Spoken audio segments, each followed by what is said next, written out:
A long time ago, in the deepest, most forgotten recesses of somebody's pile of shame, sat two orc boys, destined for great things, to travel down the battlefield delivering many boys and plenty of daca. Unfortunately, they sat broken, incomplete, and worst of all, gray.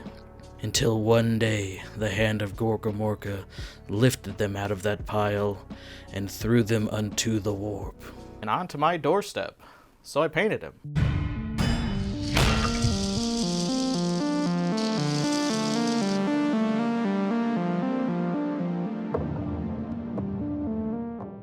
The year was 1997, and Games Workshop just released their latest in-box game called Gorkamorka. The box featured a whole bunch of orcs, vehicles, and a whole bunch of shenanigans. It played a lot like Necromunda in the sense that you controlled a small little gang of orcs instead of somebody in the hive city, but the premise was the same. It was for glory and loot. Like many of their box games, it translated into Warhammer 40k on the tabletop later on, so this little guy is what we knew as the Ork Trukk from 2nd generation all the way up until 4th generation. That doesn't seem like a lot of time, but that was 10 years. 10 years this little guy drove across the tabletop. It's pretty great. So I wanted to get some hobby content on the channel after a while, so I decided to paint him on camera. I decided to make this guy my Orktober project. This guy is way less exciting than some of the Orktober projects that I saw in Orktober, but this one's mine. I know that Orktober's been over for quite a while now. But is Orktober ever really over? Well, I don't think so, especially when I got plenty more orcs to go in my own collection. When I received this guy, he was in pretty rough shape. He was mostly assembled. The boys weren't like glued to the seat or anything like that, and as you can see from here, they used some strange glue back then. I don't really know what it is, but it was really hard to scrape off. This guy did get some play, even though he wasn't battle ready, because the wheels were kind of attached. They weren't really glued on, but as you can see, 2 of the axles seem to be broken, as if the guy got stepped on or something like that, which I will show me repairing later on here. And there's plenty of mold lines left over. There's still some sprue gates that the original owner didn't clean up. The plastic has kind of like that, really old yellowing going on some of it. I believe that's what that is. But overall, nothing unsalvageable. Nothing we can't, with a little work, make happen. Cleaning up the model. As you can see here, I'm trying to scrape off some of the glue, touch up some of the gates. I eventually gave up on the glue, because it was really hard to get off. And not to mention, I don't think I want to be breathing that in. Sanding it down would turn it into a fine dust. So eventually, I give up. Maybe I'll make it, a weld line or something like that when I put some detail later on. So then I just go on to work on some of the mold lines that were left behind, the sprue gates that were cut poorly, and just try to clean it up overall as best as possible. Now the 2 boys, they weren't in bad shape. One of them was glued together, the other one was held together by blue tack, which is interesting, which goes on to make me believe that they did get some play, just gray, and that's what I'm trying to change. And here they both are. Look at them. So cool. Just a quick size comparison in their glow up that happened in 2007, I believe. Just shows you that even our current, 16 years now, Ork Trukk was still a massive improvement. Even though these old guys, they do have some charm, and I do still very much enjoy this old model. And now on to the most difficult part of this project so far, was fixing the axles. I originally had thought the 2 nubs of the axles were glued onto these 2 wheels, but it turns out it was just they were kind of jammed in there from whatever had broken it. So I cleaned up the 2 axles, drilled some pilot holes, and get it ready to pin with some paperclip and green stuff. So I bust out the green stuff, make myself a generous amount just in case I need any extras. Mix it up real good. Now green stuff for this part might have been unnecessary if I didn't lose my drill that was the size of a standard paperclip. So there was a little bit of a gap in between the hole that I drilled and the paperclip itself, making it wobbly. So yeah, I just filled the extras in with green stuff It was hard to align because it had to cure a little bit and the paper clip could still kind of move around when the green stuff was wet, but I think the position I got it in and let it cure it turned out pretty good. It might not be as sturdy as the plastic was, but I'm pretty careful with my models, so I'm not worried about it. With the front axle, I did have to salvage the old axle a little bit just to give it the extra gap that comes off the other side, because it's not completely flush, as you can see, as the back one was. But in the end, again, it turned out pretty decent.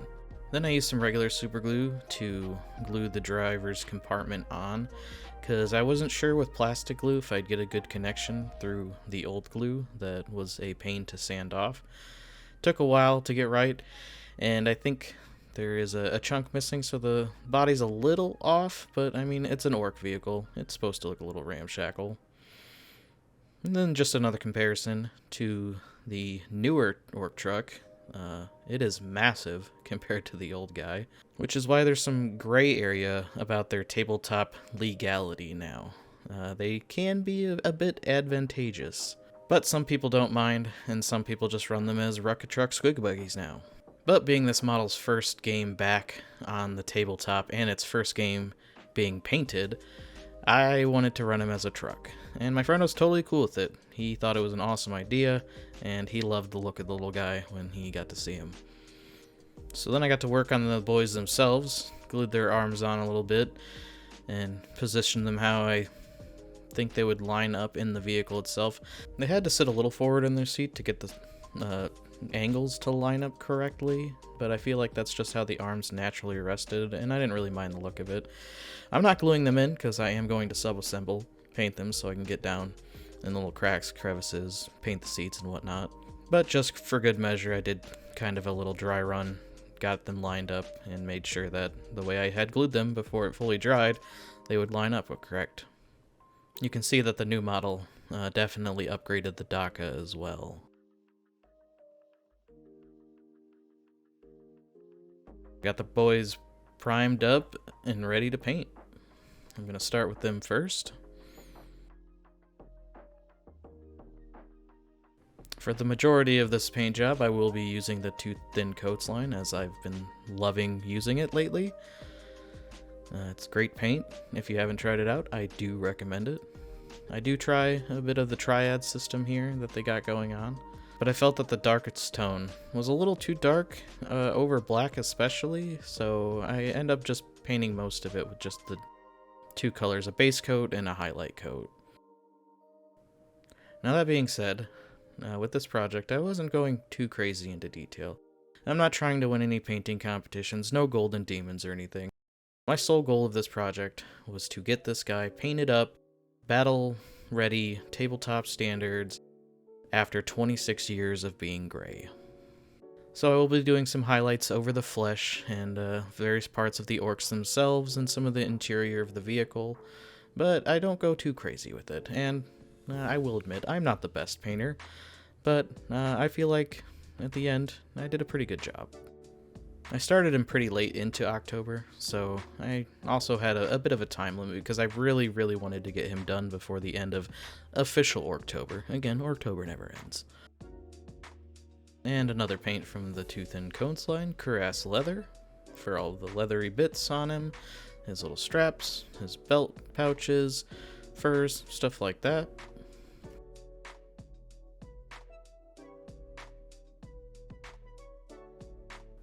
And we can't forget the little leather helmet on the gunner.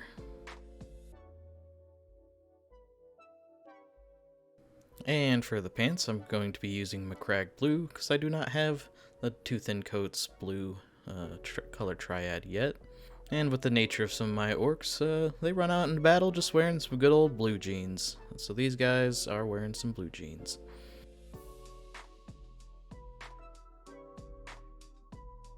And for the highlight of those blue jeans, I'm using Calgar Blue. But on the highlights, I messed up a little bit. I think I watered the paint down a little bit too much because it was acting more of a glaze, so my highlight's a little funky, but I think it gets the job done.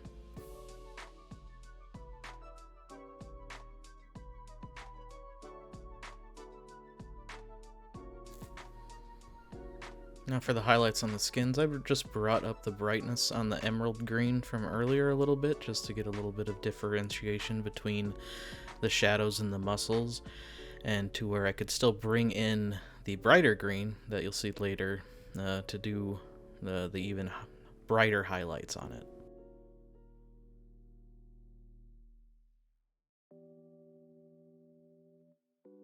And for the highlights on the brown, I'm using boarhide, the next brighter brown color in the Too Thin Coats line. Just again, going over all of the leathers and the furs, giving it that nice, quick highlight. Now for the brighter highlight on the skin, we are using Ethereal Green from Duncan Rhodes. I forgot to show it on camera, so here's a picture. Again, I think I watered it down a little too much, giving it more of kind of a glaze consistency, which wasn't bad. I just had to go over it a few more times, and I feel like it did it pretty good justice there.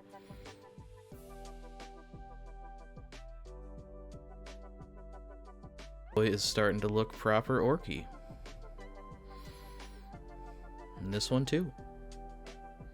And then onto their shirts, I've got Doom Death Black here.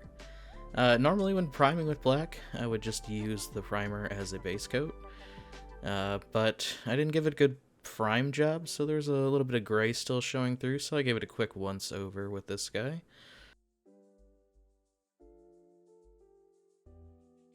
And to bring up the black a little bit, we've got Death Reaper.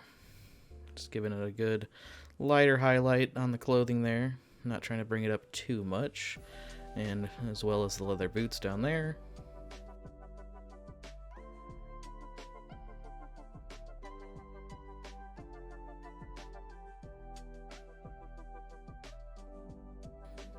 And then for the teeth, I'm going to go with my tried and true skeleton bone from the Army Painter. That's what I use on a lot of bone and teeth, you know, given the name and all. But I usually go over that as a base coat, and this is one of the few places I will be using a wash on the model. I go over it with skeleton bone, and then a contrast of skeleton horde over it to give it that nice, dirty, grimy teeth looking. Because yellow teeth is best teeth, apparently. And I think it works out good for a quick teeth and bone formula. So for the leather on their boots, I do want to bring up a little bit more highlight because leather's a little glossy, so it makes sense that they'd have a little bit more highlights than their cloth shirts. So I use Dungeonstone Gray.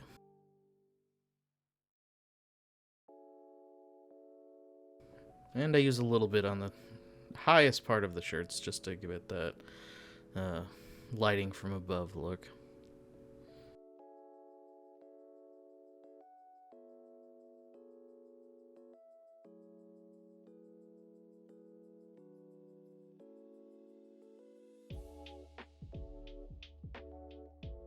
Some bold titanium white on the glasses to give him that cool deal with it look and the reflection of his glasses.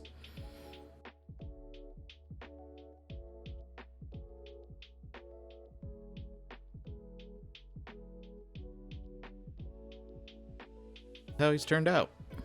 Just got to get some metallics on the metallic-y bits, so some Cerakote silver.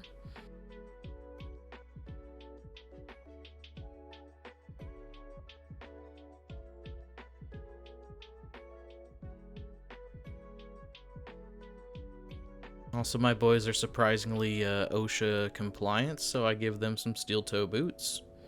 And fill in all the little rivets on this guy's little back bandolier belts.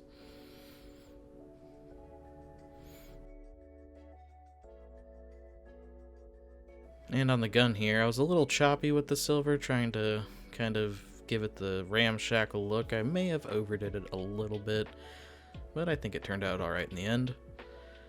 Just a finishing touch of the one who's not wearing his glasses. A dot of orange on the eyes.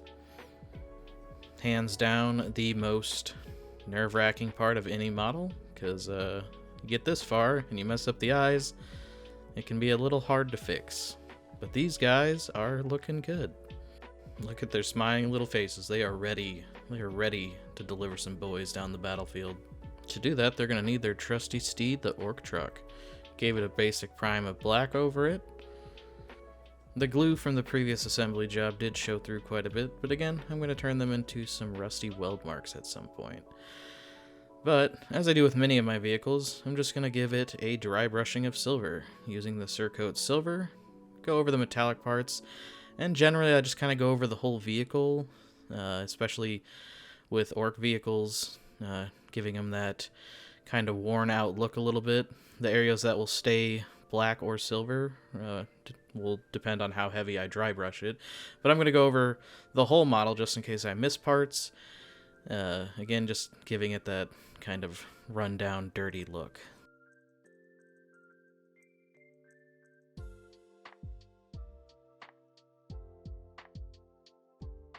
I even do it on the rims here, but I'm going to go back over the tires with black, so fear not. And then, even though some of this stuff will be covered up by red and browns and other stuff, just giving a good old dry brush for the silver stuff that's going to be left over. And that's looking proper weathered. And we know the red ones always go faster, so I'm going to be using some Mephiston red on this guy to give it a good base coat over the armor panels I want colored.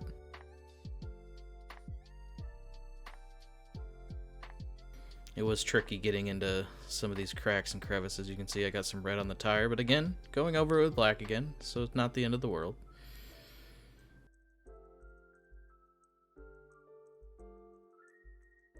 Absolutely love how the red is bringing this guy together.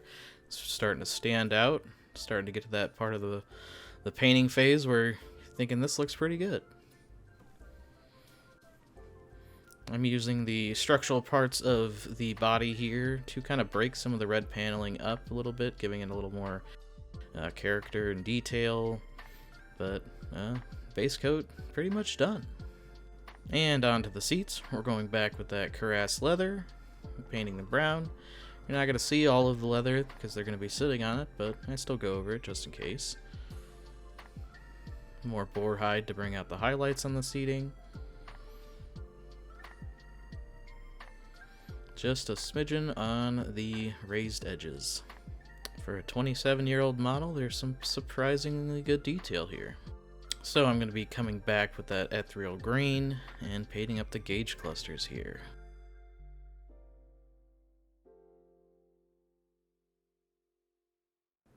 And some more Mephiston red for the needles here.